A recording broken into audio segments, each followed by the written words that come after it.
I never thought that one day I would be sitting in a boardroom, surrounded by investors, pitching an idea that I had started in my small apartment just a couple of years ago. The idea seemed ridiculous at the time, honestly. I thought it might even fail miserably. But here I was, about to potentially secure funding that could change everything. Let me start from the beginning. A few years ago, I was fresh out of college, feeling completely lost and unsure about what I wanted to do with my life. I had a degree in marketing, but every time I tried to imagine myself working a 9-to-5 job, I felt this suffocating dread. I knew I needed to do something on my own, something that could provide the freedom I craved. But the question was, what? I spent a lot of time reading books about entrepreneurs and success stories, and while they were inspiring, they also felt distant. These were people who had money to start with or connections that could open doors. I didn't have that. I had student loan debt, a part-time job at a cafe, and an apartment filled with the clutter of a life that felt stuck. One day, while scrolling through Instagram, I came across an influencer who was sharing about her experience with sustainable fashion. She was talking about how people were becoming more aware of environmental issues and that consumers were shifting towards brands that focused on eco-friendly products. At that moment, I had an epiphany. What if I could create a clothing brand that was both stylish and sustainable? Now, I know what you're probably thinking. Another fashion brand? Isn't there enough of those already? And yeah, I had that same thought too. But as I researched more about the fashion industry, I realized how much waste was generated every year, around 92 million tons globally, according to reports. Fast fashion was destroying the environment, and most companies were only paying lip service to sustainability. It wasn't enough to just create another brand. I wanted to be a part of a movement, not just a trend. But I had no money to launch a business, no experience in fashion, and no idea where to begin. Still, I couldn't shake the feeling that this was the right path. So, I took a leap of faith. I started small, really small. I had no funding, so I invested what little savings I had, around $500, into sourcing fabric that was both sustainable and high quality. I found a small manufacturer who could work with me on a trial basis, but I didn't expect to order much. I knew it was going to be a long road. To cut costs, I learned everything I could about sewing, design, and garment production. I spent countless nights watching YouTube tutorials, reading blogs, and practicing on old pieces of fabric. I had no formal training, but I was determined to make this work. I designed a few pieces that I thought could sell, focusing on minimalist aesthetics that could appeal to a wide range of people. When it came time to launch, I knew I had to market the brand in a way that would stand out. I decided to start on Instagram, where I could build a community and engage with potential customers. I created content about sustainable fashion, shared my journey, and talked about how I was trying to make an impact. Slowly, I started gaining traction. The first sale was exhilarating. I remember jumping up and down in my apartment when I saw the notification. It was from a stranger, someone who had found my brand through Instagram. At that moment, I felt like I was onto something. It was validation that people cared about the same things I did, and they were willing to spend money to support it. But the road was far from smooth. I made plenty of mistakes, from shipping delays to quality issues with the initial batches of clothing. I didn't have a logistics system in place, and at one point, I even had to borrow money from friends to pay for fabric costs. There were countless nights where I wanted to quit, but something kept me going. Eventually, word of mouth and social media grew the brand. I started collaborating with influencers who aligned with my values, and I continued to refine the products based on customer feedback. By the end of year one, I had sold a few $1,000s worth of clothing, which was enough to reinvest into the business. I used the profits to upgrade the website, hire a small team, and focus on expanding the product line. Fast forward to 2 years later, and I had a fully functioning e-commerce platform, a dedicated team, and customers from all over the world. We weren't just selling clothes. We were selling a movement, a lifestyle that people could connect with. The company had grown far beyond my wildest expectations, and I was finally able to quit my part-time job and focus on the business full-time. That's when the real challenges began. I realized I needed to scale. I had hit a point where I couldn't keep up with orders by myself, and we had outgrown our small operations. But with scaling came the need for capital. I didn't have the resources to fund the next stage of growth, so I started looking for investors.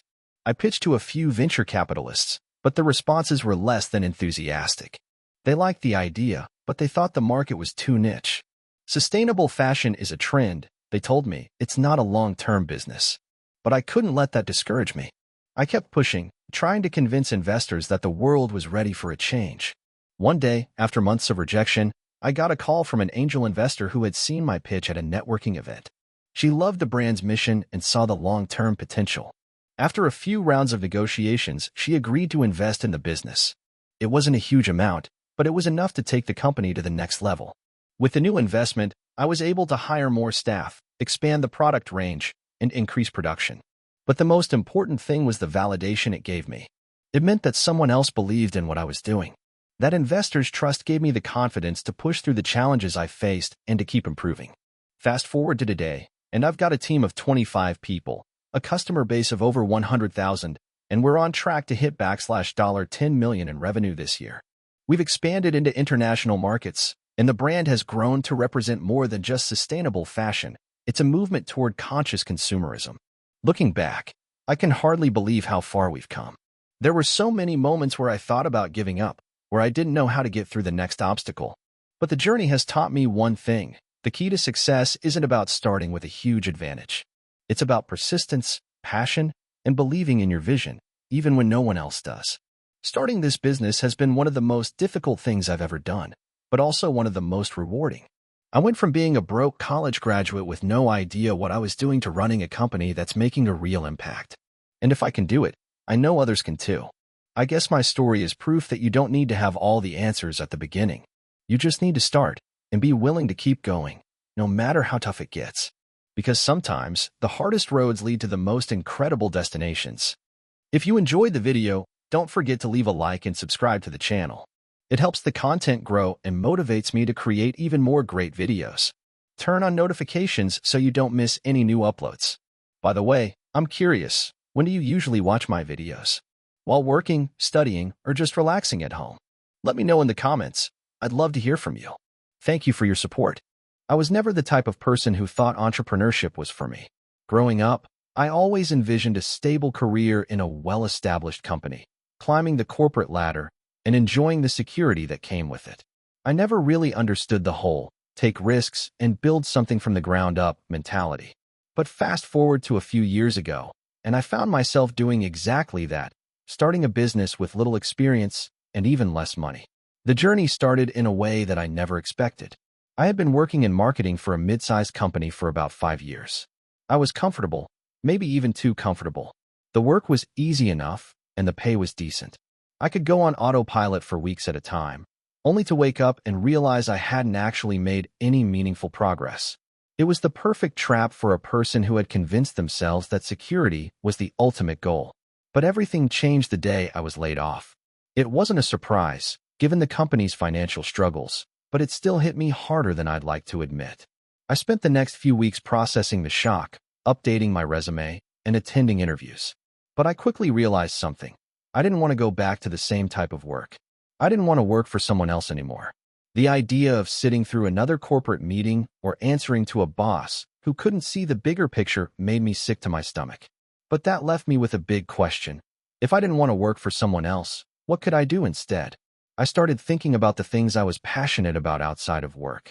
I loved fitness, specifically strength training, and had been an avid gym goer for years. I was the guy who would always try new workout routines and track my progress religiously.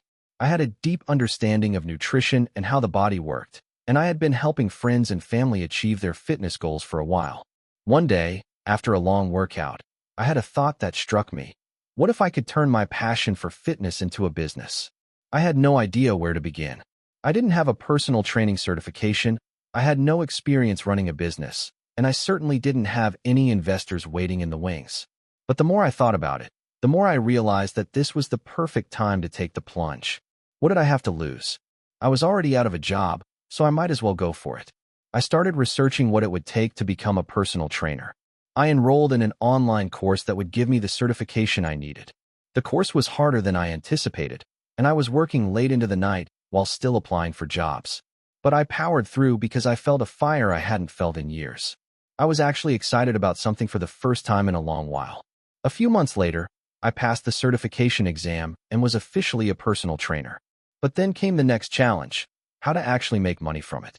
I didn't want to go work at a gym, as I knew that would limit my potential earnings and keep me tied to someone else's schedule. I needed to find a way to run my own business. So, I decided to start offering personal training services online. It sounded simple enough. I could create workout programs, give virtual coaching, and build an online community. The only problem was I had zero experience in building an online business. I didn't even have a website. I spent weeks researching how to build a website, how to market myself, and how to create valuable content. I watched countless YouTube videos and read blog after blog, trying to absorb as much information as possible. I built a basic website, started posting workout tips on Instagram, and even made some YouTube videos. I was getting some traction, but not much. I knew I needed a more structured plan. That's when I decided to take a risk and invest in my education.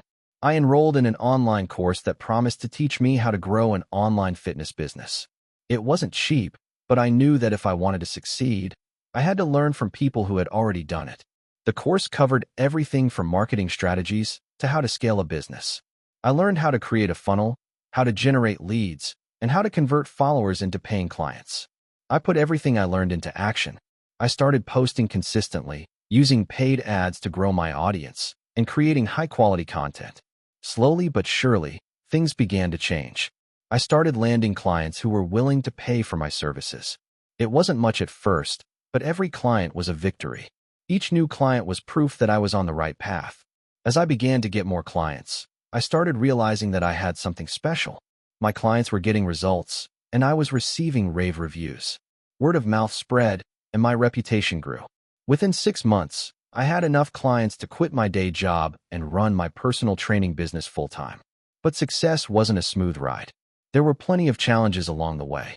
I had to learn how to manage my time effectively because I was juggling multiple clients and still trying to grow my business. I had to learn how to deal with negative feedback and criticism. I even had a few clients who asked for refunds, which was devastating at first. But I learned to take it in stride and improve from each experience. Over the next couple of years, I expanded my business. I started offering group coaching programs, creating digital products like workout guides, and even launching a membership site for exclusive content. My revenue skyrocketed, and I was able to hire a small team to help with marketing, content creation, and customer support. The best part? I was finally living a life I was proud of. I wasn't just surviving, I was thriving. I was making a real impact in people's lives, helping them reach their fitness goals, and doing something I genuinely loved.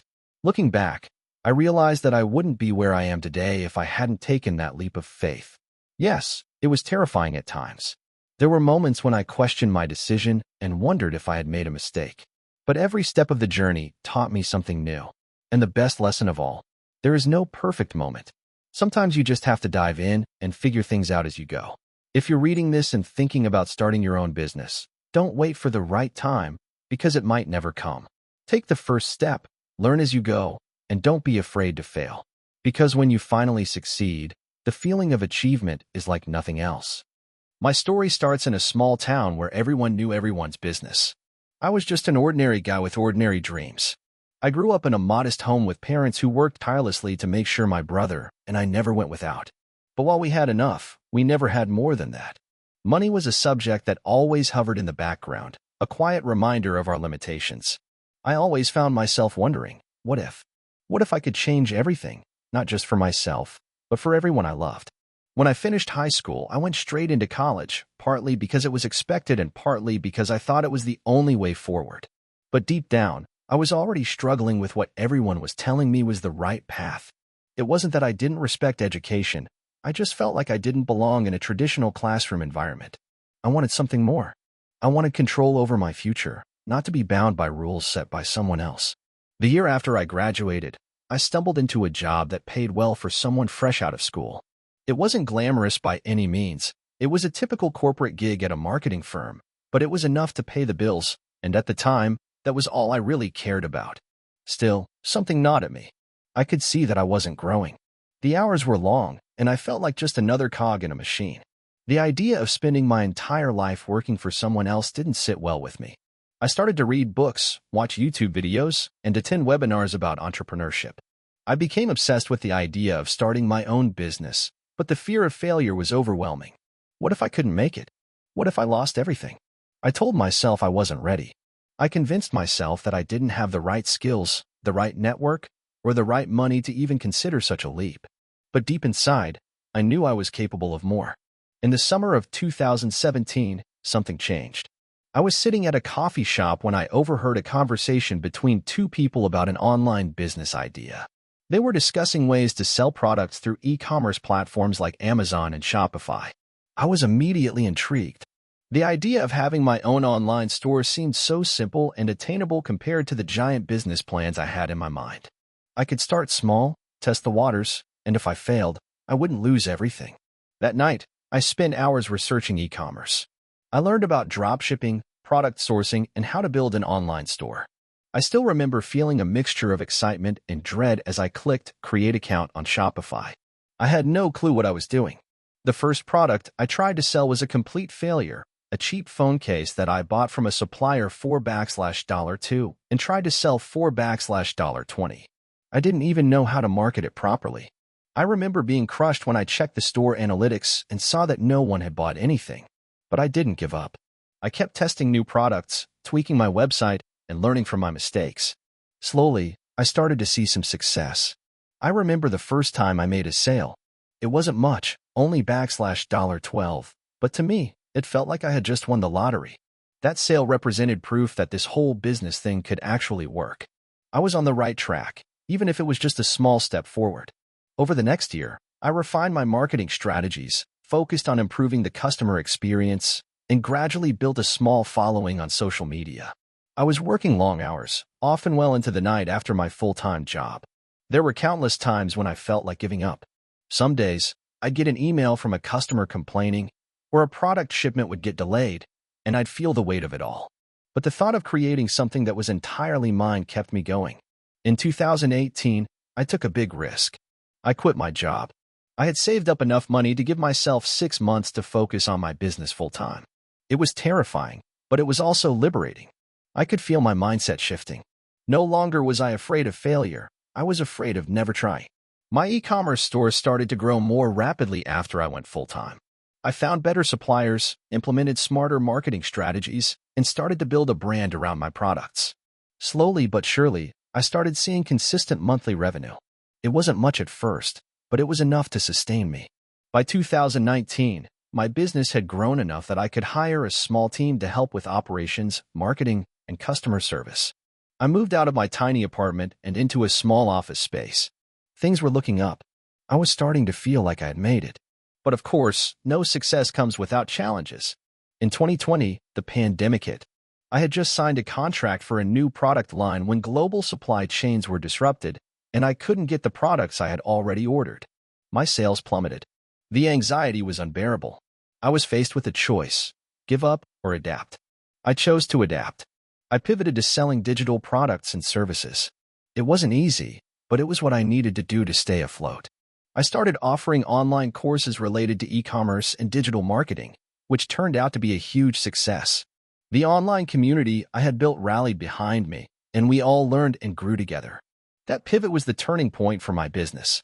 By the end of 2020, I had not only recovered my losses but also surpassed my previous earnings.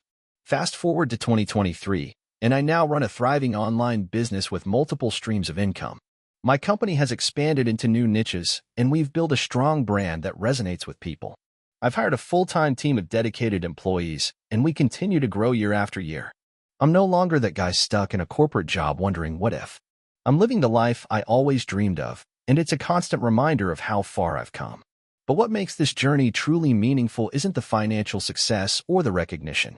It's the realization that I took control of my future and built something that didn't exist before. The fear, the failures, the doubts, every setback made the success that much sweeter. Looking back, I wouldn't change a thing, because each part of the journey, good and bad, shaped the person I am today.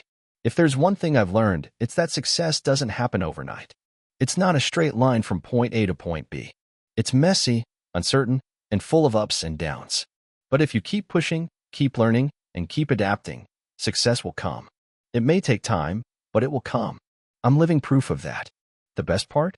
I still get to wake up every day and work on something I'm passionate about. That, to me, is the greatest gift of all.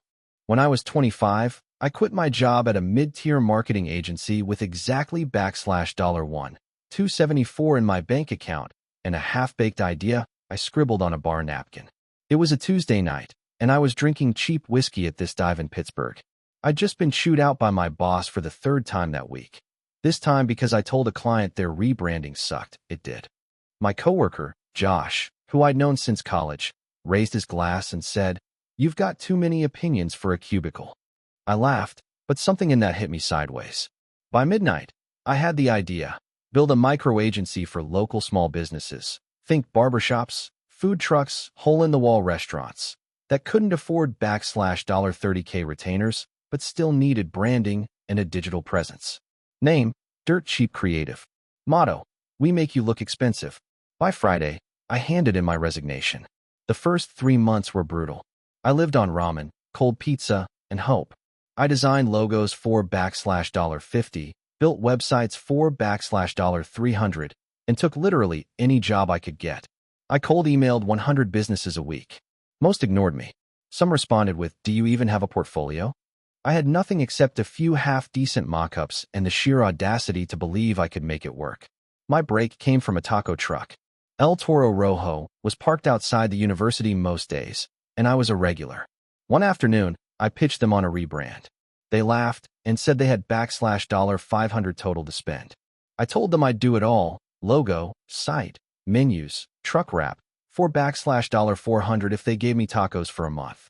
Deal. I worked 16 hours a day for a week. The result was sick: bright red, bold bull logo, clean typography, spicy new slogan, charge into flavor. They loved it. The truck started getting more foot traffic. A food blogger featured them. Then the university contracted them for student events. And people started asking, "Who did your branding?" That one job led to 6 more. Then 12. In 6 months, I was making enough to move out of my basement apartment and get a 1-bedroom with sunlight. I hired Josh to help with the workload. We worked out of my living room on a $40 IKEA table, building websites, designing logos, shooting product photos in my kitchen. We kept our prices low. That was the hook. We catered to businesses everyone else ignored. And we did good work. Not perfect, not agency polished, but raw and real, and it worked. Then came the disaster. A client, let's call him Rich, ran a local chain of vape shops. He wanted a rebrand, social media campaign, influencer partnerships. Promised $10K. Our biggest job yet. We took it on, worked like dogs for 3 weeks. Then he ghosted. Didn't pay. Vanished. I was wrecked. That money was supposed to cover rent, new gear, paying our freelancer. I emailed, called, showed up at his store. Nothing. And legally, we didn't have a contract strong enough to fight it. That's when I learned lesson number 1 of entrepreneurship. Get everything in writing. We survived, barely. I borrowed $2K from my sister to stay afloat. But something changed after that. I got harder, more precise. We rewrote our contracts, raised our minimums, learned to screen clients. By year 2, we had a waiting list. A blogger wrote a piece about us, the agency that's not an agency. Suddenly, every small business with an identity crisis wanted to work with us. But here's the twist. A guy named Darren reached out, said he ran a startup incubator in Columbus and wanted to meet. I figured he was just another wannabe VC, but I took the bus anyway. He offered to invest $100K for 20% equity. I said no. He came back with $150K. Still no. I didn't want a boss again, not even one who cut checks. Instead, I asked him for advice. He gave me gold. You're not selling design. You're selling belief. Package it like that. So we did. We shifted the entire message from cheap design to empowering overlooked businesses. Our packages got names like Street King Starter and the Hustler's Empire Kit. We started doing live workshops, dropped YouTube tutorials, launched a podcast called Brand or Die. Growth exploded. In year 3, we hit $400K in revenue. I hired a small team, 4 full-timers, 5 contractors. We moved into a real office, above a Jamaican bakery that smelled like heaven. Clients flew in from out of state. We even turned down a project from a Fortune 500 company, on principle. They wanted us to do generic retail branding for a chain of gas stations. I said, if you don't know who your customers are, we're not your people. That moment felt better than a payday. Now, 5 years in, dirt cheap creative is no longer cheap. We have a tiered pricing system, and yes, our premium packages run 5 figures. But we still serve the scrappy underdogs. We offer pay later plans. We mentor high school kids who want to learn design. We sponsor immigrant-run food stalls and give them branding for free. I get asked a lot how I did it, how I made it, and I always say the same thing. I didn't make it. I survived it. Every late invoice, every botched pitch, every week where I didn't know if I'd make rent. But I never stopped. I kept emailing, kept showing up, kept telling brilliant people that their brand mattered, even when mine didn't seem to. If you're sitting in a bar with a stupid idea scribbled on a napkin, that might be your beginning. Just don't wait for permission, because no one's coming to save you, and the tacos are worth it. 3 years ago, I was sitting in my tiny apartment eating ramen for the 4th night in a row, seriously wondering if I had made the dumbest decision of my life. I had quit a decent-paying corporate job in logistics at 29 to chase a startup idea no one seemed to understand, including me some days. I told everyone I was going to build a company that solved the freelancer-client communication gap. That was my way of saying I wanted to make freelance projects suck less. I had freelanced during college and knew how terrible it could be: misunderstandings, endless revisions, scope creep, ghosting. But when I tried to explain my idea for a centralized platform that focused on clear project definitions, deliverable-based milestones, and structured feedback tools, people's eyes glazed over. Still, I was convinced there was something there. I started with $11,200 in savings. Not a runway, more like a plank to walk off of. I called the platform ScopeNest. My first MVP was garbage. Built it myself with no design sense, clunky UI, and hosted it on a sketchy shared server that went down every week. I launched it on Reddit and got maybe 3 users. 2 of them were bots. I got laughed off of /startups. One guy told me it looked like a high school group project that failed. But something weird happened. One of the 3 real users emailed me with feedback. He was a freelance video editor who said, "This isn't good, but I see what you're trying to do. If you can make this better, I'd actually use it." That guy, Darren, became my first evangelist. We started emailing back and forth. I asked him what his dream workflow would look like. Then I did the same with other freelancers, designers, writers, devs. I must have done over 50 interviews in 2 months. I rebuilt ScopeNest entirely based on their feedback. I stripped out 70% of the bloat and focused on 3 things. 1. Clear project scoping templates. 2. Milestone-based delivery tracking. And 3. Feedback loops that actually helped instead of frustrated. By now, I was out of savings and driving Uber 3 nights a week to pay rent. But I launched V2 in a few niche freelance Discord servers and subreddits. To my surprise, people actually signed up. Not thousands, maybe 80 in the first month, but they used it. Like, really used it. Projects were being completed.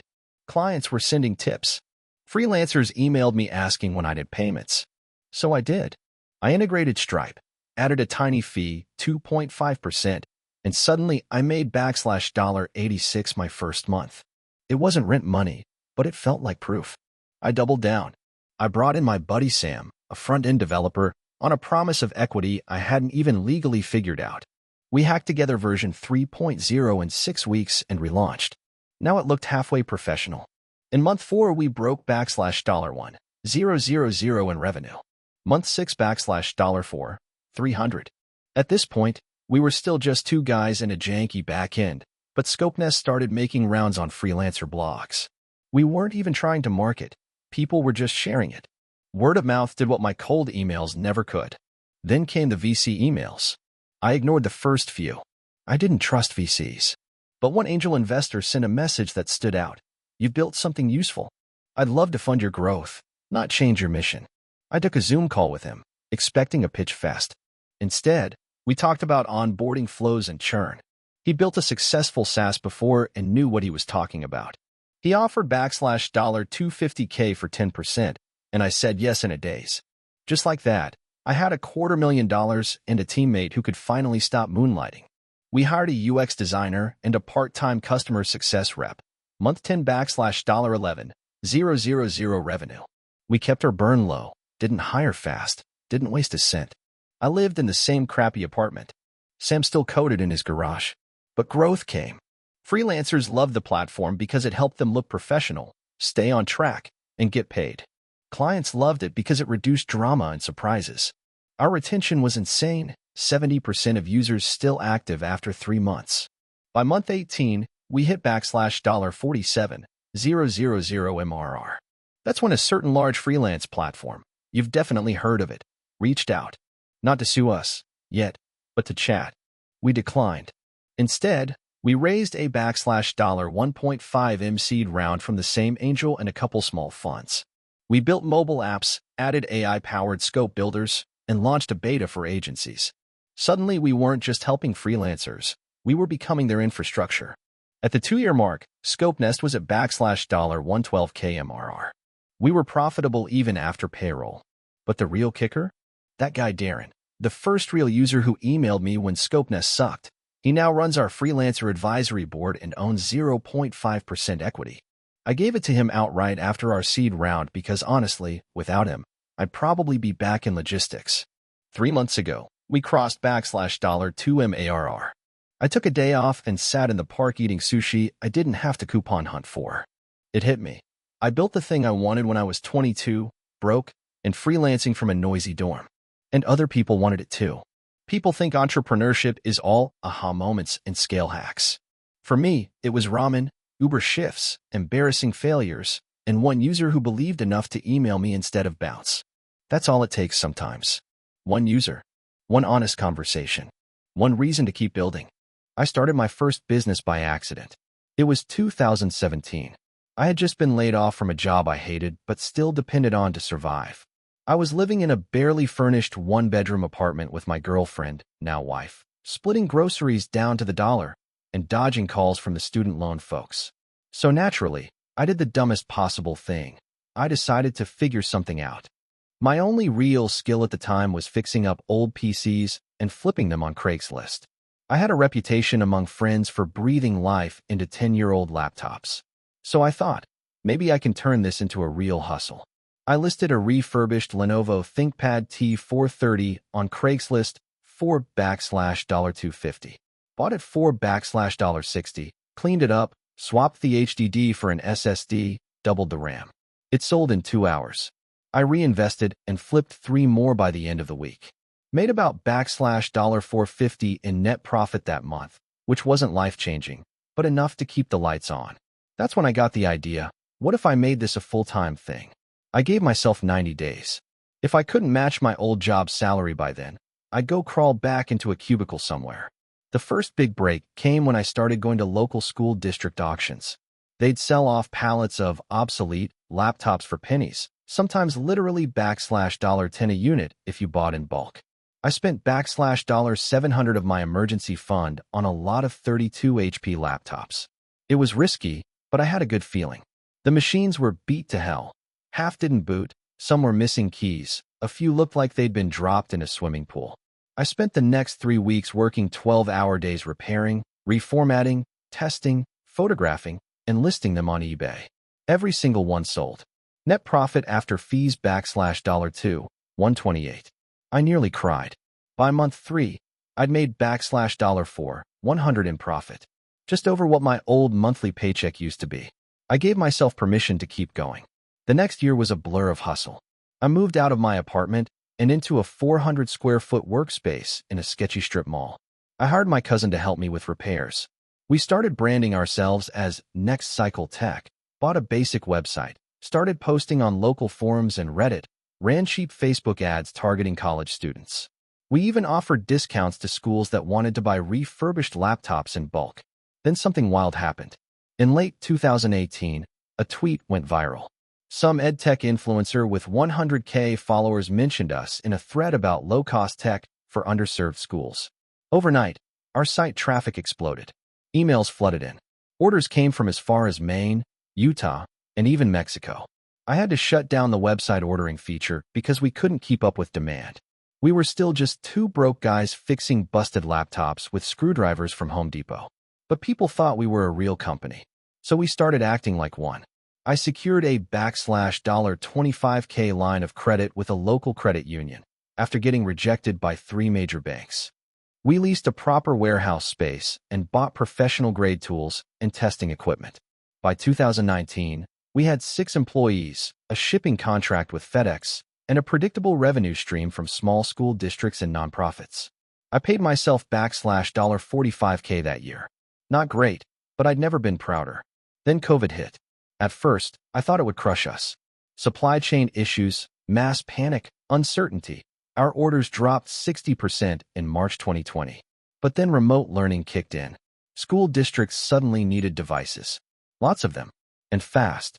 That summer, we sold more laptops than we had in the previous 2 years combined. I had to hire a full-time sourcing agent, a second technician, and a customer service rep just to keep up. By the end of 2020, we had passed $1.2 million in gross revenue, with a net margin around 18%. I remember sitting in that same dingy office where I once ate cold ramen while waiting for a Craigslist buyer and looking around at 20 employees packing laptops for a school district in rural Alaska. I felt like I'd hacked the Matrix. Of course, it wasn't all sunshine. In 2021, we had a batch of 300 Chromebooks with faulty motherboards. Cost us over $14K in refunds and return shipping. In 2022, a supplier scammed us out of $9,600 in fake inventory. I've had employees quit mid-shift, orders go missing, and customers threaten lawsuits over a single dead pixel. But we adapted. We wrote better contracts. We implemented quality control. We invested in a proper CRM and inventory system. We diversified sourcing and stopped relying on any one channel. By 2023, we weren't just selling refurbished laptops anymore. We launched a trade-in program for schools, partnered with local recyclers, and developed an internal tool that lets IT managers track the life cycle of their devices. We started offering on-site service to larger districts and even developed a low-cost tablet for early education. I paid myself $90K last year. Still not crazy money, but the business is now valued at around $4.7 million based on our current revenue and contracts. We've serviced over 140,000 devices across 39 states. I never took on a single dollar of outside VC. No MBA. No tech pedigree. Just a stubborn belief that someone's trash tech could become someone else's treasure. My wife still jokes that I own a glorified e-waste business.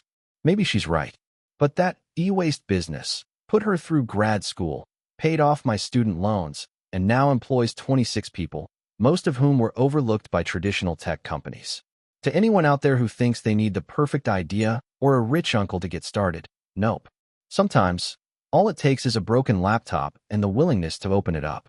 I never intended to become an entrepreneur. I was 28, burnout from a corporate job in digital marketing, and seriously questioning what I was doing with my life. You know the type, commuting 90 minutes both ways, working for a boss who thought Slack messages at 11 p.m. were just part of the hustle, and spending Sundays dreading Monday. It started with coffee. Not the romanticized kind, like, I started a cafe because I love lattes, but literally coffee beans. I was in Costa Rica with my girlfriend at the time, and we did one of those plantation tours. I was hungover, mildly sunburned, and not in the mood. But as we walked through rows of Arabica trees, something clicked. The guide was explaining how U.S. buyers dictated their prices, taking most of the profit. He said, they grow it here, but the money? It ends up in New York. That stuck with me. The next few weeks I couldn't stop thinking about it. I started researching fair trade coffee, how the supply chain worked, margins, logistics, everything. At first, it was just a weird hobby. I still had a job. But one night, I impulsively bought 10 pounds of green coffee beans from a small cooperative in Tarazu. I had no idea what I was doing. I bought a cheap home roaster, turned my apartment into a fire hazard, and burned most of the beans. But eventually, I figured it out. I named it Hollow Tree Coffee, after a hiking trail my dad used to take me to as a kid. It was nothing more than a Shopify site and some bags I printed with a thermal label maker in my kitchen. I sold the first 30 bags on Instagram, mostly to friends and family. But when one of those friends posted it on their foodie blog, I got 120 orders in 3 days. I panicked. I didn't have enough beans, my roaster could barely handle 2 pounds at a time, and I was still juggling my day job. So I did what any rational person would do. I quit. Everyone told me I was insane. I had a decent salary, no debt, and I threw it away for a glorified side hustle. But I had a gut feeling. You can't scale a business on gut alone, but it'll get you through the stupid phase where everything feels impossible. The first 6 months were brutal. I worked 16-hour days roasting, packing, and shipping orders myself. My apartment smelled like burnt toast 24/7. I was hemorrhaging money. I once took a girl on a date and paid with quarters because my debit card was maxed. But slowly, it started to stabilize. I reinvested every penny into better gear, a small commercial roaster, and rented a corner of a shared kitchen space. Then I hit a wall. My margins were garbage. I was spending too much on shipping, had no consistent supply line, and was pricing myself like a luxury brand without the clout. A friend connected me with an operations guy who used to work for Blue Bottle. I offered him equity I didn't have and a percentage of nothing. He took the deal because he believed in the story. That's when things changed. We restructured the pricing model, locked in long-term supply contracts directly with 2 farms in Colombia and Guatemala, and redesigned the packaging to look more premium but cheaper to produce. We got into a few local stores. Then a Whole Foods regional buyer emailed me. I thought it was spam. It wasn't. We launched in 5 stores in Northern California. I thought that would be our big break. It wasn't. Turns out, shelf placement and sell-through are a different beast. We tanked in 3 of the stores and were almost pulled entirely. I had to hustle in person, handing out samples, doing demos, begging store managers for better placement. But that hustle taught me something. People like the story more than the coffee. That sounds bad, but hear me out. The coffee was good, great, even, but what got people to try it was the story on the bag. The photo of Luis and his daughter picking beans in the morning mist. The QR code that showed where the coffee came from, down to the lot and the farmer. The transparency. So I leaned into that. We built an app, not fancy, just functional, where customers could trace every bag of coffee, leave tips for farmers, and see monthly videos from the co-ops. It cost $9,000 to develop, which felt like $90,000 at the time. But when we launched it, something wild happened. People shared it. Not just coffee nerds, but regular folks who liked the idea that their morning ritual helped someone they could see. That's when we got our first viral moment. A TikTok with 1.2 million views from a customer who tracked her coffee back to a woman named Clara in Antigua, left her a $10 tip, and got a thank you video in return. Orders exploded. We sold out in 3 days. I was again roasting overnight like a lunatic, but this time with actual revenue. In year 2, we hit $800,000 in revenue. That sounds amazing, but I was still only paying myself $40,000 and sleeping on a mattress on the floor. Every month brought new problems. Inventory forecasting, customs delays, failed batches, refunds. But it was real, and people cared. Year 3, we hit $2.3 million. We moved into our own facility. I hired 6 full-time employees. We stopped burning beans. And here's the twist. I almost sold the company in year 4. A mid-sized coffee conglomerate offered me $6.2 million for a full buyout. My share after taxes would have been $3.4 million. I was 32, tired, and honestly, kind of done. But I walked. Not because I didn't want the money, but because I had lunch with Luis and he told me the co-op just started a scholarship fund with the extra income they were making. His daughter was going to be the first girl in their family to finish high school. That lunch did something to me. I realized I wasn't just selling beans. I was building a bridge. Today, Hollow Tree is in 480 stores nationwide. We've partnered with 6 farming communities across 3 countries. We've paid over $280,000 in direct bonuses to farmers through the tip platform. We do okay financially. I finally moved into a place with walls thicker than paper. I still have moments where I think about the $3.4 million I turned down. But I don't regret it. Not when I get emails from customers saying our coffee helped them feel connected, or when I watch videos of kids in Guatemala using laptops our program funded. That's not just ROI. That's legacy. Entrepreneurship isn't glamorous. It's messy, lonely, and 90% of the time it feels like trying to do surgery with a butter knife. But if you find the thing that matters enough to suffer for, you'd be surprised how far that can take you. Hollow Tree started as a stupid idea with a $700 budget and a kitchen that smelled like smoke. Today it feeds 42 families. Not bad for a guy who couldn't even roast a bean without setting off the fire alarm. I used to think I understood how business worked. You start small, work hard, and scale smart. That's what every self-help book, YouTube guru, and tweet thread billionaire told me. but none of them ever mentioned how a $600 mistake could explode into a $1.7 million company or almost kill me in the process. 3 years ago, I was working a sole-leading job at a mid-sized logistics firm. My days were spreadsheets, phone calls, and micromanagement from people who thought they were in succession. I hated it, but I stayed because I didn't know how to leave. The escape came through something stupid. My girlfriend at the time had just launched a pet-themed Etsy shop. She sold hand-painted dog bowls and paw-print bandanas. Cute, niche stuff. One night I tried helping her run some Facebook ads, and I got obsessed. I stayed up until 3 a.m. watching ad performance metrics like it was Game 7 of the NBA Finals. That weekend, I had a what-if moment. What if I just tested a store of my own? I didn't have a product, a plan, or any experience. But I had $600 in a don't tell anyone Venmo balance and a weekend to kill. I decided to try dropshipping. I went on AliExpress, found a minimalist desk lamp with a sleek arc design, imported the product photos, and listed it on a Shopify store I named ArcGlow. That was Friday night. I built the store, ran a few Facebook ads with cheesy copy, and spent maybe $200 over the weekend. Sunday night, I got my first sale. I'll never forget that notification. It was a $69.99 lamp. I sold it to someone in Oregon. My cost was $18.75 plus shipping. I felt like I had hacked capitalism. Over the next 2 weeks, I made a few more sales. Then it picked up. I kept tweaking the ads, refining audiences, testing angles. I read everything I could about Facebook pixels and A/B testing. It was all incredibly low budget and half-baked, but somehow it worked. By month 2, I was making $1,000 a week in profit. I started skipping work meetings to fulfill orders. I knew it wasn't sustainable, so I gave notice. My boss asked if I was going to a competitor.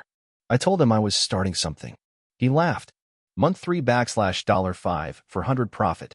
I poured every dollar back into ads, got better suppliers, and paid a freelancer to clean up my branding.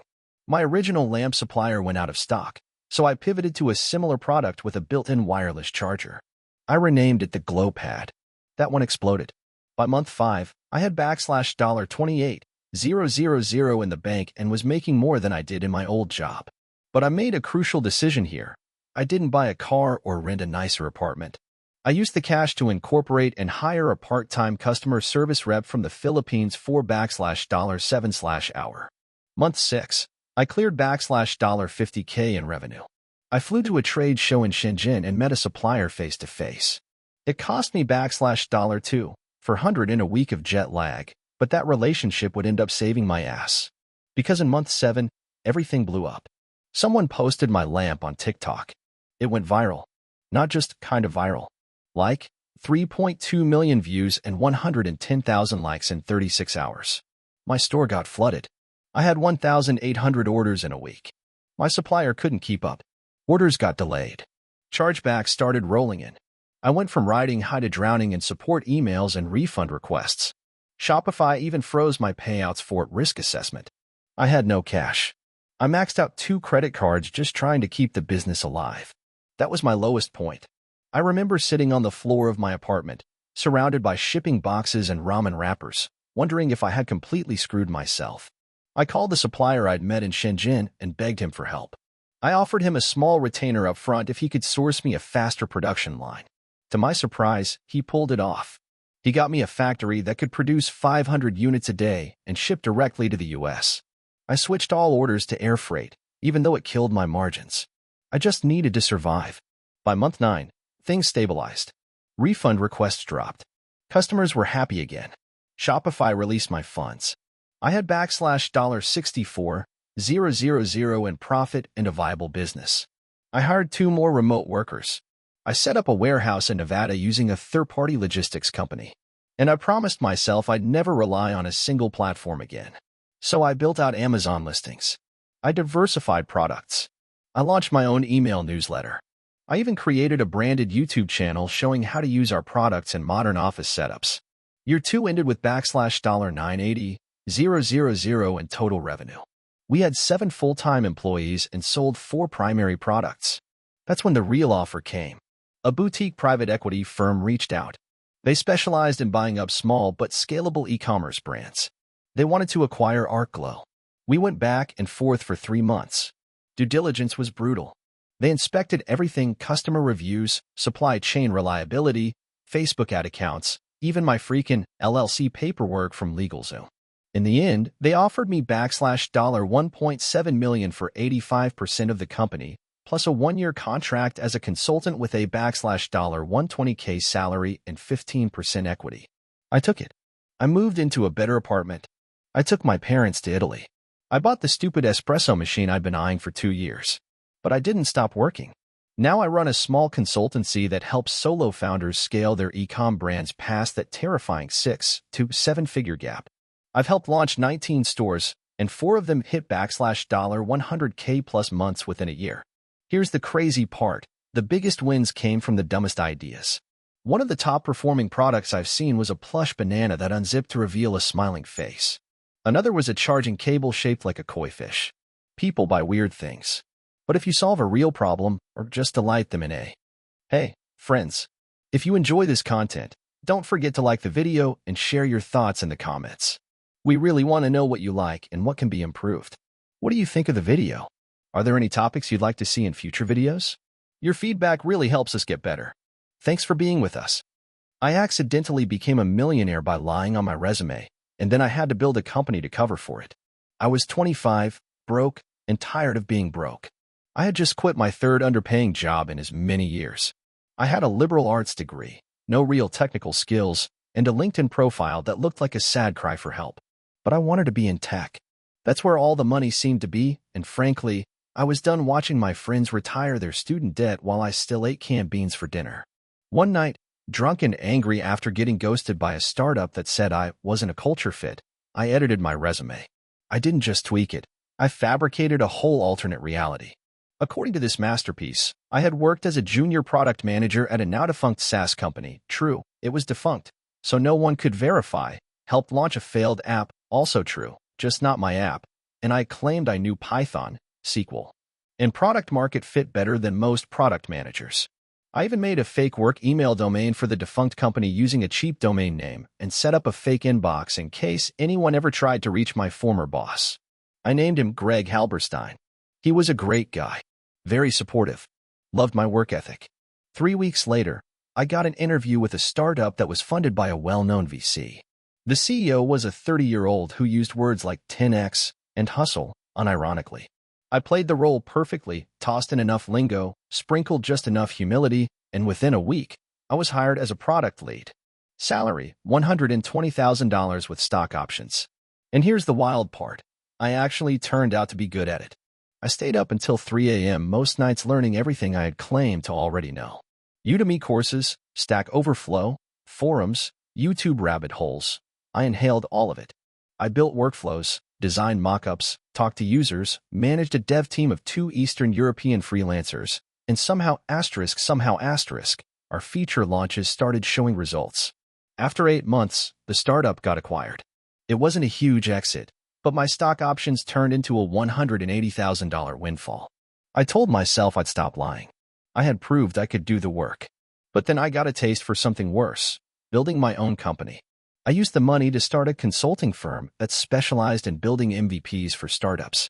I called it Blinkforge because it sounded techy and ambiguous. My first few clients came through cold emails. I just emailed dozens of YC founders asking if they needed help building product prototypes. Some ignored me. Some replied. 2 paid me a total of $15,000. I hired 2 guys off Upwork, 1 front-end, 1 back-end, paid them $4,000 each, pocketed the rest. Rinse, repeat. Within 6 months, Blinkforge had 5 contractors, 10 active clients, and I was making $30,000 per month in profit. Then came the pivot that changed everything. One of my clients, a founder in Seattle, complained that his freelance team never understood his product vision. He said, "I wish I had a product manager who could act like a co-founder." That line stuck with me. I realized no-code tools and AI were making developers less critical for early-stage prototypes, but people still needed someone who could translate vision into product. So I pivoted Blinkforge into a product-as-a-service model. Instead of charging per project, I offered a subscription. For $5,000 per month, startups could get a dedicated product strategist, access to a vetted dev team, weekly sprints, an MVP delivery in under 8 weeks. I made a website, used a few testimonials, some real, some slightly enhanced, and launched on Product Hunt under a fake founder name, Lauren McKinsey. I figured people trusted women more in the PM world. Lauren even had a Twitter account, filled with PM hot takes and Medium articles written by ChatGPT and tweaked by me.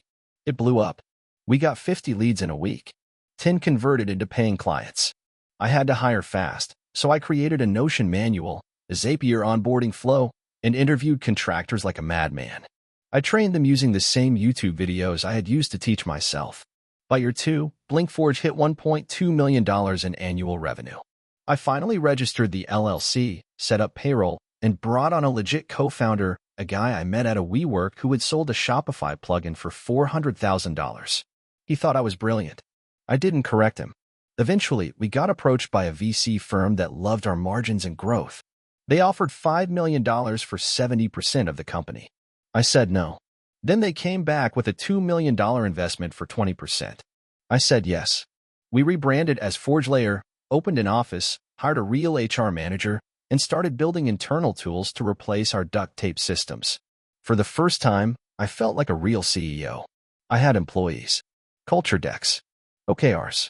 Everything I used to fake, I now had for real. And yet, sometimes I look back at that first resume and laugh.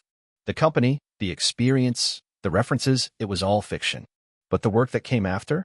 The hustle, the all-nighters, the managing, the leading, that was real. I became the person I pretended to be. A few months ago, we passed $5 million in ARR. I took my parents to Italy. I paid off their mortgage. I told them I run a tech company. That part wasn't a lie anymore. And Greg Halberstein? Still gets emails sometimes. I log in, reply, and say she was one of our best hires. A real go-getter. 2 years ago, I made the dumbest and smartest decision of my life. I quit my 6-figure job at a mid-sized tech firm to sell custom mugs.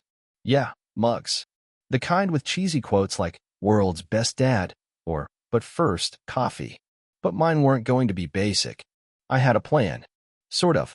The idea came from a throwaway conversation with my younger sister, who runs a small Etsy jewelry shop. She was venting about generic gift options for her customers' significant others. I joked, what if I made mugs with brutally honest quotes like, "Your breath smells, but I love you anyway"? We laughed. Then I thought, wait. That night, I bought the domain name brutalsips.com and designed 10 mug slogans on Canva. Things like, asterisk, "Your mom likes me more." Asterisk, "You snore, but I cope." Asterisk, "This coffee tastes better than your attitude."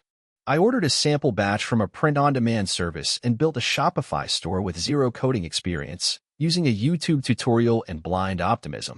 I gave myself a $2,000 budget and told no one besides my sister and best friend.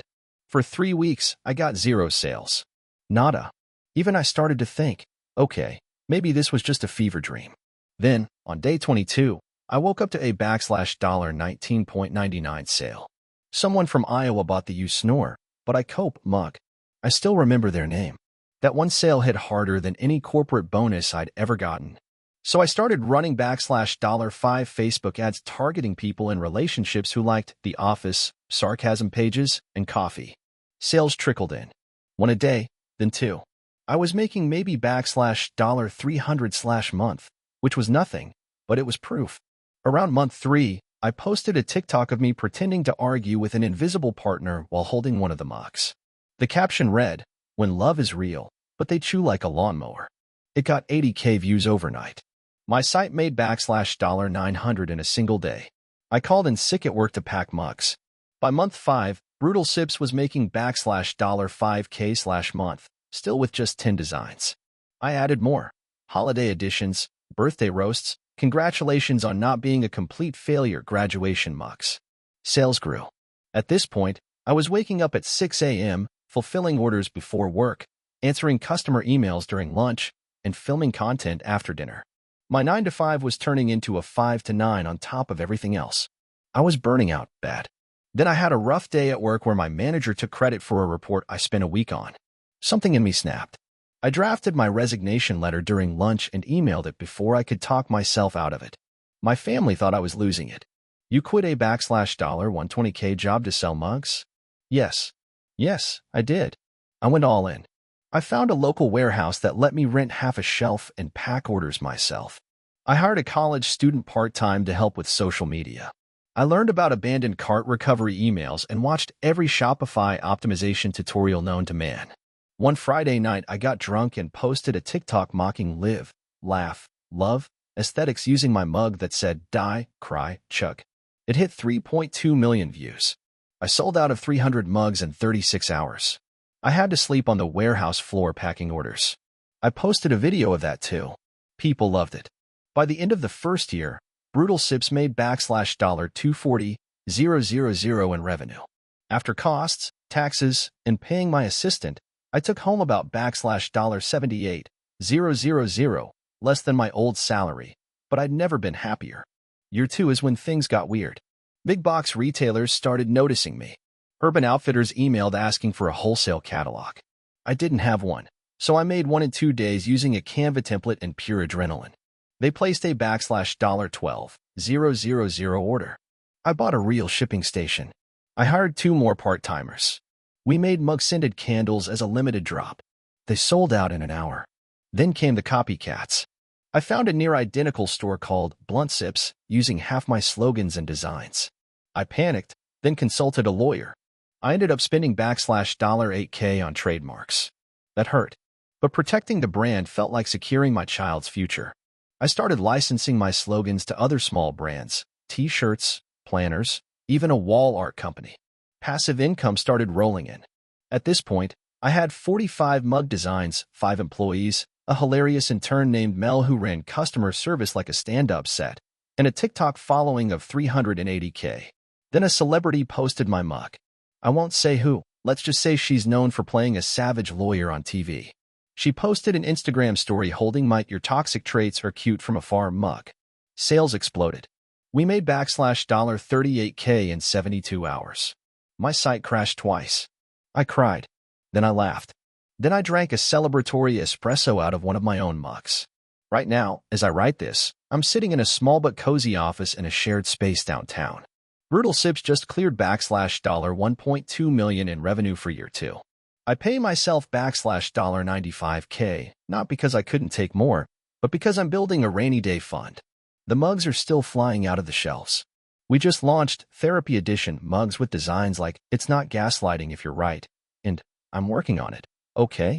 People still email me saying these mugs saved their marriage, or made someone laugh during chemo, or helped them come out to their family. It's mugs. Just mugs. But also, not just mugs. I guess the real point is this. I didn't invent a product. I didn't solve world hunger. I didn't have a Harvard MBA or a trust fund. I just saw something funny and real, and I ran with it harder than I'd ever run at anything in my life. It's terrifying. It's exhausting. But it's mine. And that's worth more than any job I ever had. I used to be one of those people who believed that to become an entrepreneur, you needed a revolutionary idea. Something flashy, app-based, and preferably something that could go viral. I was wrong. This is the story of how I accidentally started a business that now makes $450,000 a year with nothing more than cardboard, duct tape, and pissed-off neighbors. It started with trash. Specifically, Amazon boxes. My apartment complex had these tiny communal trash rooms, and every holiday season, they'd overflow with cardboard. The building management would send out passive-aggressive emails every few days. Please break down your boxes. Don't block the hallway. Think of your neighbors. I ignored them, like everyone else. But my downstairs neighbor, a man I'll call Jerry, was not like everyone else. Jerry was retired, extremely vocal, and had nothing but time. Every time I left an unbroken box near the chute, he'd tape a note to my door. "Hey, Einstein, flatten your boxes. Cardboard doesn't belong in the trash chute, genius." The last straw was a full-on confrontation in the hallway, with Jerry waving a flattened Amazon Prime box in my face. I was hungover. I was annoyed. I decided to take my petty revenge in the dumbest way possible. I built a box goblin. I had no real plan. I just cut up a bunch of leftover cardboard, duct taped it into a vaguely humanoid shape, and stuck googly eyes on it. I left it in the trash room, slumped on a pile of boxes with a sign that said, "Feed me flattened boxes." That was it. A joke. The next morning, I expected it to be gone. But it wasn't. Someone had taken a picture and posted it to our building's Facebook group. The comments were wild. This is hilarious. My kids love the box goblin. Honestly, it's kind of working. The boxes are flatter today. I laughed. Then I built another one for the other trash room. And another. Soon, every floor had a box goblin. They were weird, wobbly, and some had little hats. People started dressing them up. One got a tie. Another had sunglasses. But then something weird happened. A lady messaged me privately. She was part of the HOA board and asked if I could make a sturdier version for their friend's building. She offered me $200. $200 for a pile of cardboard and glue. I took it, bought better materials, corrugated plastic, waterproof vinyl, and made a sleeker, more polished box goblin. I called it the BG2. She was thrilled. Apparently, their building had similar trash issues, and people were already reacting positively to the silly goblin idea. That was my first sale. By the end of that month, I had sold 5 BG2s, each for $200 to $300. I didn't think of it as a business yet. Just a weird side hustle I told people about at parties. But then I got a message from a property manager who oversaw 7 buildings and wanted trash goblins for all of them. I panicked. I couldn't keep building these by hand. Each one took me 6 hours and destroyed my living room. So I did what I probably should have done earlier. I treated it like a real product. I sketched out a proper design. Replaced duct tape with zip ties. I gave it a mouth with a spring-loaded flap so people could actually feed the flattened boxes. I even made a basic website. I named the company Urban Totems. I launched the first real product, the BG3. Sleeker, durable, with optional goblin skins for customization. I priced them at $499. They sold out in a week. Turns out, HOAs and property managers are desperate for cheap, creative solutions to common problems. And if you add a bit of personality to it, people engage more. The box goblin made it fun to follow the rules. That's when I went all in. I took out a small loan, found a local makerspace that let me bulk cut plastic panels with a CNC machine, and hired a part-time high schooler named Eli to help me assemble them. I ran Facebook ads targeting property management companies, leaned into the whimsical aesthetic, and started offering seasonal goblin wardrobes as a subscription service. Halloween hats, Christmas sweaters, little Cupid wings. I even made a summer goblin with flip-flops. In 18 months, I went from making 2 goblins a week to shipping 50 per month. I raised the price to $579 and still couldn't keep up with demand. But here's the kicker. Once the goblins were in, tenants started behaving. Trash rooms were cleaner. Chutes were unclogged. Management got fewer complaints. People liked the goblins so much, they stopped vandalizing them and started protecting them. One building had a ceremony when theirs got a birthday upgrade. Eventually, we landed our biggest client, a chain of student housing complexes across 3 states. They ordered 300 customized goblins, each with school colors and mascot themes. That single contract pulled in $160,000. I now run a small but profitable company with 4 full-time employees, a warehouse space in New Jersey, and an Etsy-style shop where people can order mini goblins for their homes. We've expanded the product line to include recycle trolls for bottles, compost creatures, and even a sarcastic sock gnome for shared laundry rooms. Jerry still lives downstairs. He still complains. But last Christmas, I gave him a gold-plated mini goblin that says supervisor on the hat. He hasn't yelled at me since. I never set out to start a company. I was just mad, petty, and bored. But I've learned that sometimes the dumbest ideas are the best ones, especially if they solve a problem people don't know how to laugh about yet. So yeah, that's how I accidentally built a 6-figure trash goblin empire. Still don't know how to break the news to my parents that I quit my finance job to dress up monsters for a living. I started my first business out of desperation and spite. I was 28, unemployed, and living in my older brother's basement in suburban Illinois. I had a degree in English, $46,000 in student loans, and zero idea what I wanted to do with my life. My resume was a graveyard of short-lived marketing jobs, internships, and freelance consulting gigs that never paid more than $500.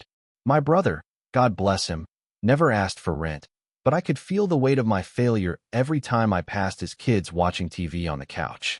I'd grab a Red Bull, mumble something about grinding, and lock myself in the basement like I was working on the next Facebook. Spoiler, I wasn't. Not yet. One day, my brother's wife asked if I could help her small bakery with Instagram. I'd taken a few social media marketing classes, and watched enough Gary Vee to fake confidence. I said sure. I spent the weekend shooting photos of cupcakes, staging ridiculous flat lays with sprinkles and teacups, and scheduling posts. I even learned how to boost posts with $20 ad spends.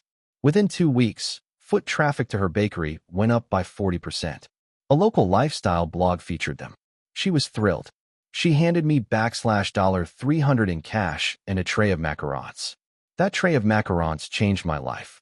Not because they were delicious, but because of what happened the next day. I took a photo of the tray, posted it to a local Facebook group with the caption, "Local baker crushes it on Instagram." And here's how. I listed out a few strategies I'd used. 10 minutes later, a woman DM'd me asking if I could do the same for her floral shop. Then another. Within 48 hours, I had 6 inquiries. I had no business name, no website, no contract. Just a Gmail address and a cheap Canva logo I threw together in 20 minutes. Petal and Pixel. It was meant to be a temporary name. I never changed it. I charged $250 per client, which felt like stealing at the time. I wrote weekly content plans, scheduled posts, responded to DMs, ran ads, and even shot some of the photos on my cracked iPhone 8. I was working 12-hour days in my brother's basement, alternating between Canva, Buffer, and watching YouTube tutorials at 1.5x speed. By the end of month 2, I had 14 clients and was charging $400/month. Still no website, but I'd finally upgraded to a new phone and moved into a 1-bedroom apartment. It had cockroaches, but it was mine. That's when things got messy. I hit a ceiling. I couldn't scale unless I hired help, and I was terrified. My entire business was duct taped together with free tools and coffee. But one of my floral clients told me her niece had just graduated with a design degree and was looking for work. I interviewed her on Zoom. She was awkward, shy, and clearly nervous. I liked her immediately. I hired her at $18/hour. She turned out to be a design genius. I had her redesign all my client templates, and suddenly everything looked 1,000% more professional. My imposter syndrome took a hit. I doubled my prices. At $800/month per client and 20 clients on retainer, I was making more money than I'd ever seen. I upgraded from cockroaches to a downtown loft with a view of the river. I bought a used Jeep. My brother cried the first time I handed him a check for $5,000. Back pay, I told him.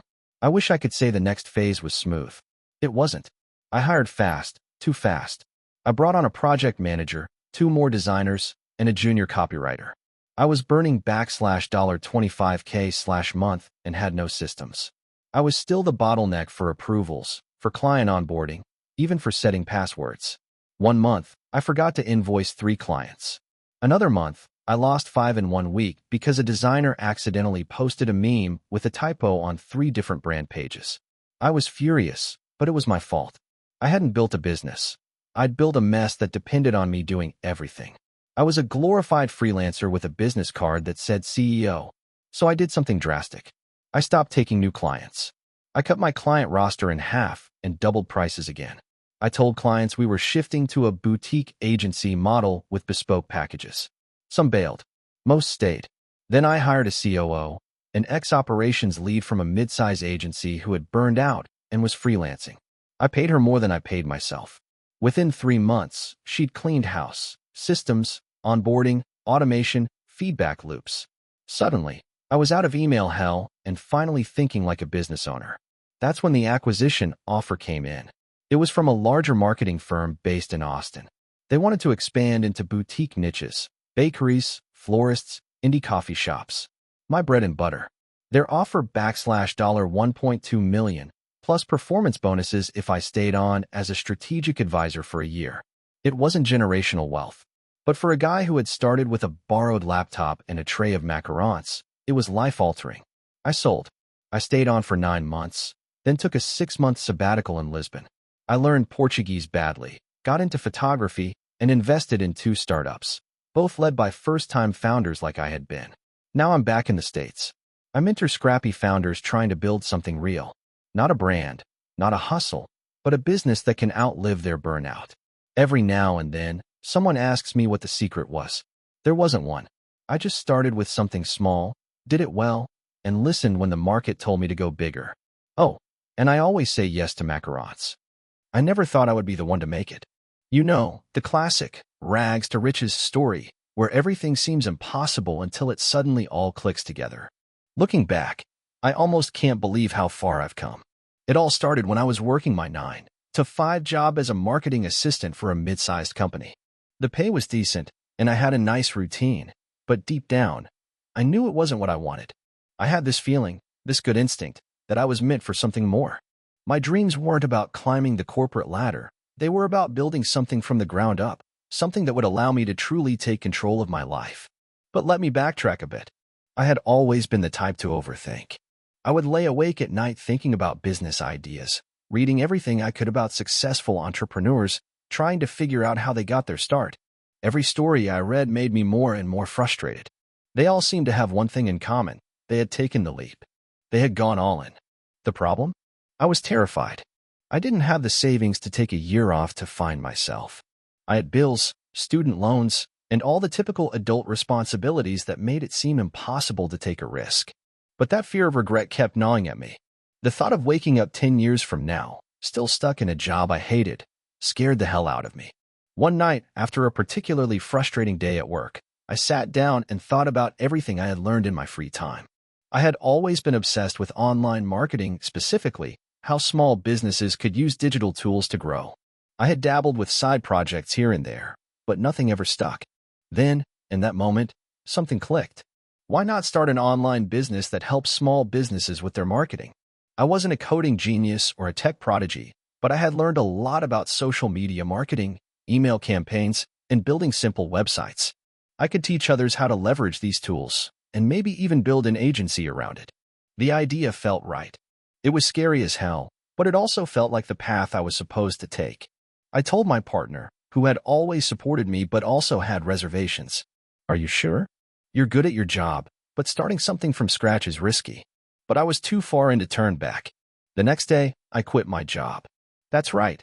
I handed in my resignation letter without a second thought.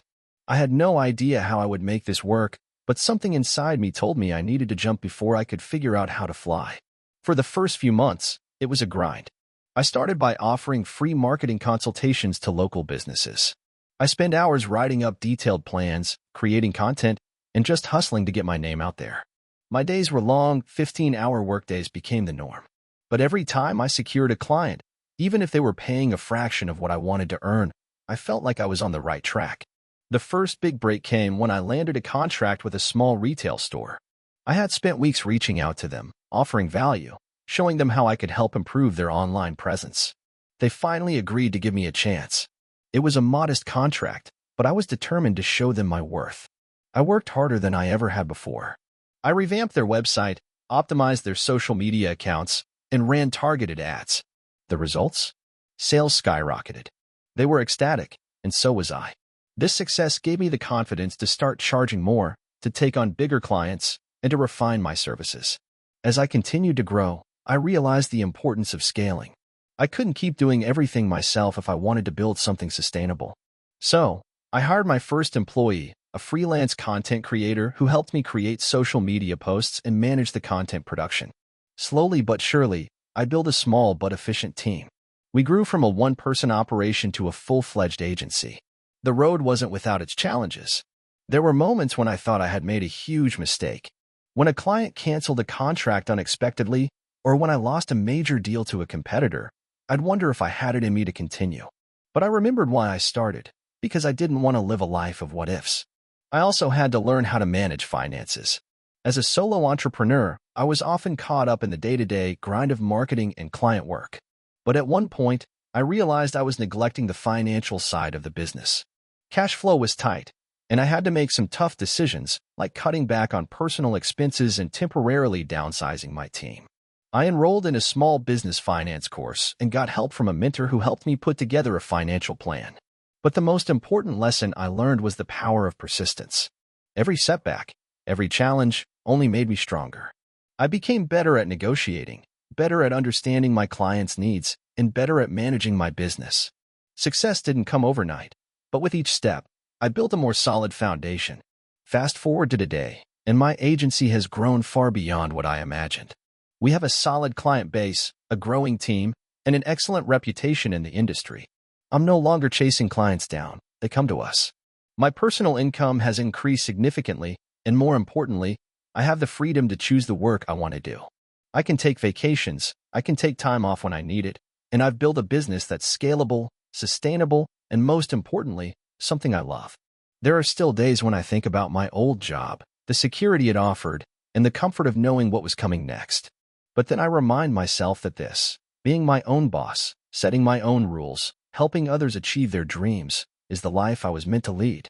If there's one thing I've learned through this whole process, it's that the fear of failure should never be stronger than the fear of regret.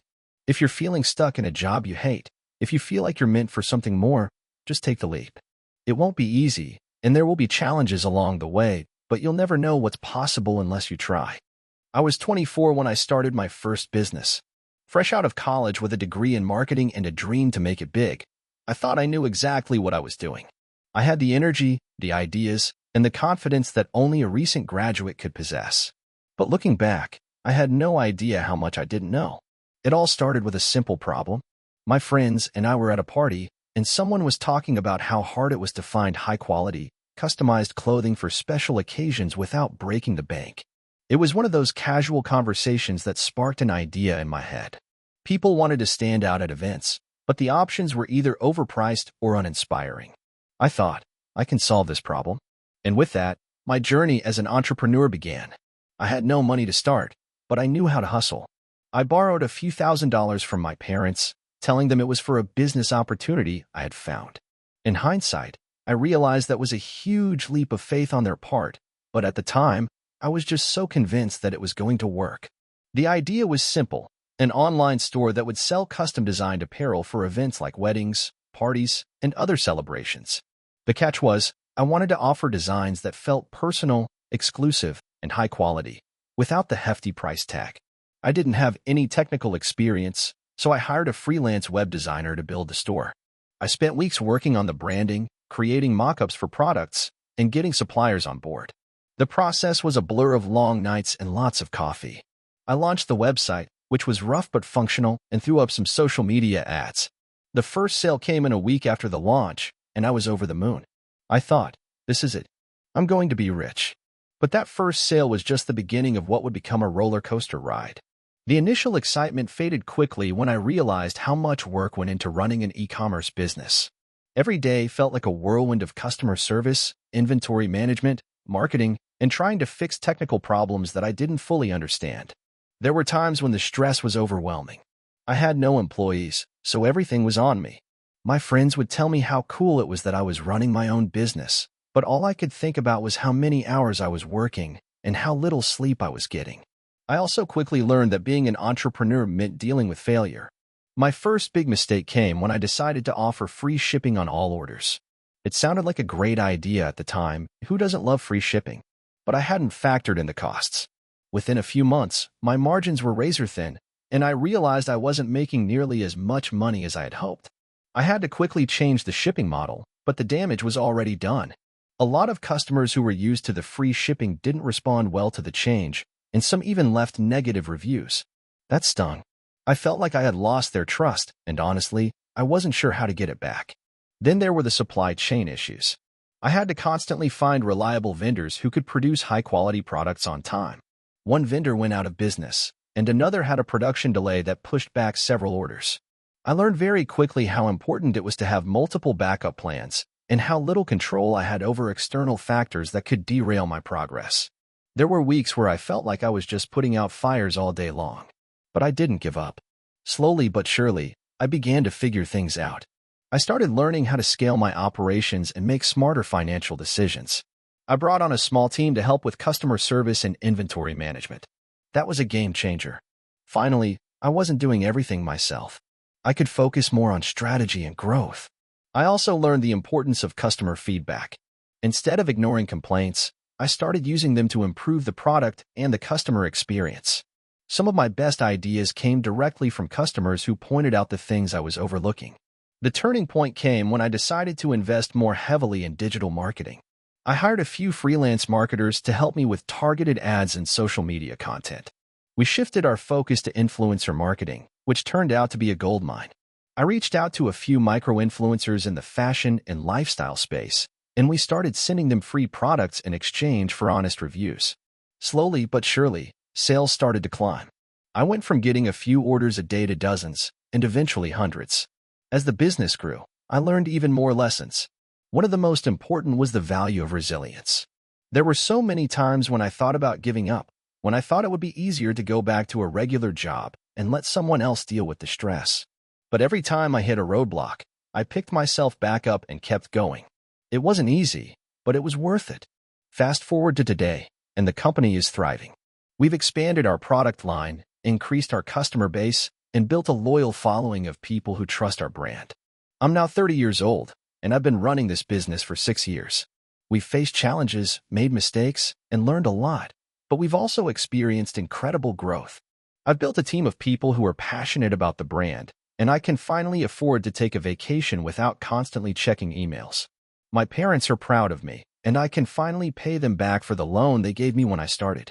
Looking back, I can say without a doubt that entrepreneurship is not for the faint of heart.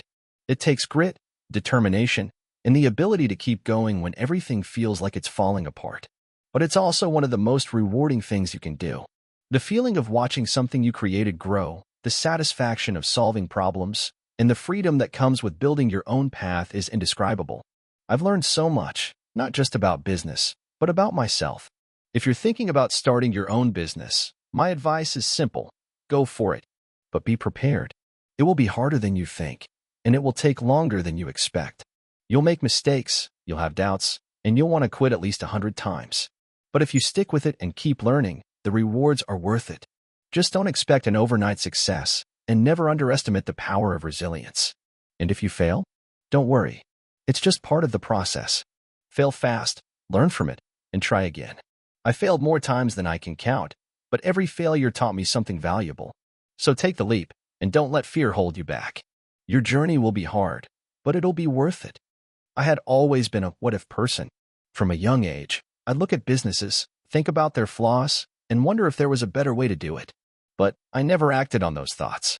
It wasn't until my early 20s, after a string of dead-end jobs and a nagging sense that life had more to offer, that I decided to actually try something for myself. That was the beginning of what would eventually be my entrepreneurial journey. At the time, I was working at a local coffee shop. It wasn't glamorous. It wasn't even exciting, but it paid the bills. My boss was this old guy who ran the shop like it was his personal fiefdom, and his management style was built on fear. The kind of guy who thought people would work harder if you yelled at them, micromanaged their every move, and made them feel small. It didn't make sense to me. I wanted to improve the efficiency of the shop, to make the work environment better, but there was no room for innovation. I quickly learned that working under someone who didn't appreciate your ideas is a fast track to dissatisfaction. One evening after my shift, I was cleaning up the counter, waiting for the last few customers to leave when an idea hit me like a lightning bolt. Why did coffee shops always have such a limited selection of pastries? Why was it always the same old dry croissants, muffins, and bland cookies? And why was it so hard to find a place that offered both a fantastic coffee experience and healthy, fresh snacks? That night, I couldn't stop thinking about it. What if there was a coffee shop that did things differently? I didn't know the first thing about running a coffee shop, and I definitely didn't have the capital. But that didn't stop me. It actually pushed me to do more research than I'd ever done in my life. I started learning everything I could about coffee, from the beans to the brewing methods. I also started looking at the food side of things. I wanted to provide a healthier alternative to the sugar-laden pastries and processed snacks that flooded most cafes. That meant creating fresh, homemade granola bars, protein-packed muffins, and nutrient-dense smoothies. I made a list of ingredients that were non-negotiable: no preservatives, no artificial flavoring, and, most importantly, no compromise on taste.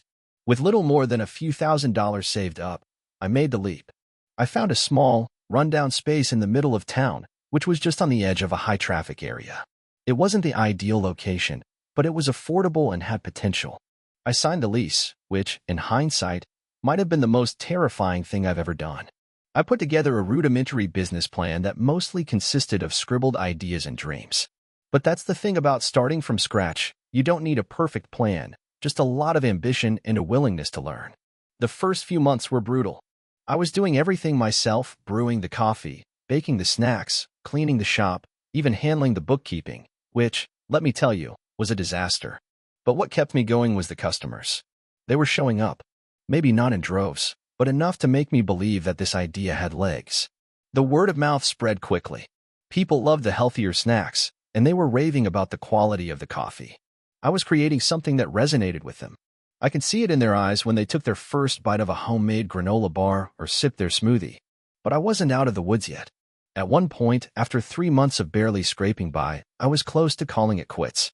The bills were stacking up, and I wasn't sure how much longer I could afford to keep going. That was when I got a call from a local food critic who had been in the shop a few days prior. She wanted to write a review. I thought it was a prank. I nearly hung up on her. But she insisted, and I agreed. The review came out a week later, and it was nothing short of glowing. The critic loved everything: the innovative snacks, the cozy ambience, the quality of the coffee. It felt like a miracle. But it wasn't just luck. The feedback from customers had been building for months, and now it was all coming together. From that moment on, business started to pick up. I expanded my menu, hired a couple of part-time staff members to help with the increasing demand, and even started experimenting with online sales of my signature granola bars. Eventually, I was able to secure a small loan to open a second location. This was when things really began to take off. The second shop was different. I learned from my mistakes, and I had a clearer vision of how I wanted the business to evolve. I hired a more professional staff, established systems to streamline the workflow, and brought in a business consultant to help me with strategies for growth.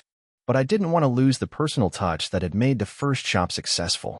It was important for me to maintain that feeling of community, like walking into someone's home, not just a coffee shop. But as with every entrepreneur's journey, things didn't always go smoothly. There were still struggles. There were unexpected costs. There were competitors opening up nearby. But each time a new challenge came, I adapted. I was constantly learning from my mistakes and pivoting my strategy. For instance, I noticed that our clientele was largely made up of young professionals and students who were looking for a quick bite on the go. So, I introduced a mobile ordering app, and that became one of our top revenue drivers. There was a point in my journey when I thought about selling the business. I had other opportunities in mind, and I was getting exhausted. But then I realized that I wasn't done yet. I had built something I was proud of, and the thought of letting it go felt like I was abandoning my vision. So, I doubled down. Fast forward 5 years, and I now have 5 locations across the city, with plans to expand further. Our brand is recognized not just for the quality of the products we serve, but for the community we've built. We've been able to provide jobs, support local farmers, and give back to the neighborhoods we operate in. I'm no longer the kid working at a coffee shop, waiting for life to hand me something. I'm the owner of a thriving business that I built from scratch. It hasn't been easy. It's been a roller coaster ride with more downs than I can count. But every failure, every setback, has been worth it. I don't regret a single decision I made along the way, even the ones that felt like they could break me. Because in the end, it was all part of the process that led me to where I am today. If you're thinking about starting your own business, my advice is simple: just start. You don't need all the answers, and you don't need everything to be perfect. You just need to take that first step, even if it feels like a leap of faith. The rest will fall into place. Or, at least, you'll learn something along the way. I started my entrepreneurial journey with nothing but an idea and a lot of determination. It all began when I was working a 9-to-5 job in a small marketing firm, where I was constantly watching the clock tick. The work was uninspiring, and despite my best efforts, I felt like I was just a cog in the machine. I had always been passionate about technology, and more specifically, I was fascinated by how people interacted with digital products. The idea came to me one night while scrolling through a popular e-commerce website. The user experience was terrible, and I thought to myself, I could do this better. That's when the spark lit inside me. I had no background in coding or app development, but I knew I could figure it out. I'd spent countless hours reading books, taking online courses, and talking to people in the tech community. With every lesson, I grew more confident in my ability to bring my vision to life. The problem was, I didn't have a single penny to invest in my new business. I was barely scraping by, living paycheck to paycheck, but I wasn't about to let that stop me. I started to think about how I could make the most out of the resources I already had. I turned my small apartment into an office, spending long hours in front of my laptop. I used free software to build my first prototype, and slowly, the app Envision began to take shape. It wasn't perfect, but it was functional. The goal wasn't perfection at this stage. It was about building something that could grow. At this point, I realized that I needed a way to fund the next phase of development. I started saving every penny I could, cutting out unnecessary expenses, and living as frugally as possible. But the money wasn't coming in fast enough, so I decided to try crowdfunding. I created a campaign on Kickstarter, showcasing the prototype and explaining my vision. I wasn't expecting much, but I was determined to give it a shot. The response was better than I ever could have imagined. Within weeks, I hit my funding goal, and suddenly, I had the resources I needed to hire a small team of developers. It felt surreal. I was no longer doing this alone. The Kickstarter funds allowed me to bring in people with the skills I lacked, and we were able to take the product to the next level. I learned a lot from the process, but the biggest lesson I took away was that the initial support of a community can be incredibly powerful. The next hurdle was marketing. I knew I had a great product, but how would people hear about it? I didn't have a marketing budget to speak of, so I had to get creative. I began reaching out to influencers in the tech space and offering them free access to my app in exchange for reviews. I also used social media to build a community of early users, encouraging them to share feedback and spread the word. Slowly but surely, the product began to gain traction. However, growth wasn't as easy as it seemed. We hit a plateau a few months in, and it felt like we had exhausted all possible avenues. We tried running ads, but the cost per acquisition was sky high, and we weren't seeing the returns we needed. That's when I decided to take a step back and reevaluate our strategy. I needed to go back to the drawing board and think about what made us unique in a crowded market. I spent countless hours analyzing customer feedback and studying our competition. What I discovered was eye-opening. Our app wasn't just another digital tool, it was a product that could solve a real, tangible problem. People wanted a better experience, but what they really craved was a way to save time. This realization was a turning point for me. Instead of pushing a generic message, we decided to position our app as a productivity tool designed to help users achieve more with less effort. It was all about efficiency. This shift in perspective changed everything. We updated our messaging, refined the user experience, and launched a new marketing campaign centered around time saving. Within weeks, we started seeing growth again. Our retention rates improved, and we were able to get new customers at a much lower cost. For the first time, it felt like we were on the right track. But the journey didn't end there. As our user base grew, we started to face new challenges. We were now handling sensitive user data, which meant we had to ensure the highest level of security. We also needed to scale our infrastructure to handle the increased traffic. At this point, the company was no longer just me and a small team. It was a full-fledged startup with over a dozen employees. I had to learn how to lead a team, make difficult decisions, and prioritize the needs of the business. It wasn't always smooth sailing. There were moments when I doubted myself, especially when we faced unexpected setbacks. I remember a particularly tough month where we experienced a massive bug that caused downtime for several hours. Our customers were angry, and our reputation took a hit. It felt like everything I'd worked for was crumbling. But I refused to give up. We worked around the clock to fix the issue, communicated openly with our customers, and learned from the experience. That moment taught me resilience and the importance of transparency. A year after launching, our app had grown from a simple prototype to a fully functional product with thousands of active users. I had achieved things I never thought were possible. But despite the success, I still felt like there was more to do.